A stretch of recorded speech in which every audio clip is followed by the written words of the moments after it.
ಬಹಳ ವಿಷಾದದ ಸಂಗತಿ. ನಿಮ್ಮೆಲ್ಲರ ನೆಚ್ಚಿನ ನಾಯಕರು, ಎಲ್ಲರ ಆದರಣೀಯರು ಆಗಿರುವಂಥ ಲೋಕನಾಯಕ ಭೀಮಣ್ಣ ಖಂಡ್ರೆಯವರು ಈಗ 10:50 ಗಂಟೆಗೆ ಅವರು ಲಿಂಗೈಕ್ಯರಾಗಿದ್ದಾರೆ. ಅವರ ಸಂಸ್ಕಾರ ನಾಳೆ ಸಾಯಂಕಾಲ, ಅಂದರೆ ನಾಳೆ 17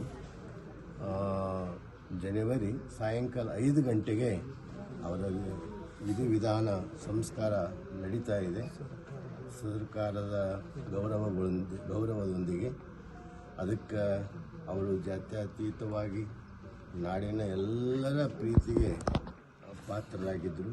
ಅಂಥವರು ನಮ್ಮೆಲ್ಲರ ಅಗಲಿಕೆಯಿಂದ ನಮ್ಮೆಲ್ಲರಿಗೆ ಅತ್ಯಂತ ದುಃಖ ಆಗಿದೆ. ಒಬ್ಬ ನಾಡಿನ ಶ್ರೇಷ್ಠ ಮತ್ತು ಎಲ್ಲರ ಹೃದಯದಲ್ಲಿ ವಿರಾಜಮಾನವಾಗಿರುವಂಥವರು ಇವತ್ತು ನಾವು ಕಳ್ಕೊಂಡಿವಿ.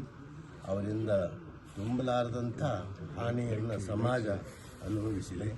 ಅದಕ್ಕೆ ಅವರು ರಾಜಕೀಯವಾಗಿ, ಧಾರ್ಮಿಕವಾಗಿ, ಸಾಮಾಜಿಕವಾಗಿ, ಶೈಕ್ಷಣಿಕವಾಗಿ ಮತ್ತು ಅಖಿಲ ಭಾರತ ವೀರಶೈವ ಮಹಾಸಭೆ ಅಧ್ಯಕ್ಷರಾಗಿ ಹಲವಾರು ರೀತಿಯಿಂದ ಅವರು ಸಮಾಜ ಸೇವೆ ಸಲ್ಲಿಸಿರುವುದು ನಿಮ್ಮೆಲ್ಲರಿಗೆ ಗೊತ್ತಿರುವಂಥ ಸಂಗತಿ.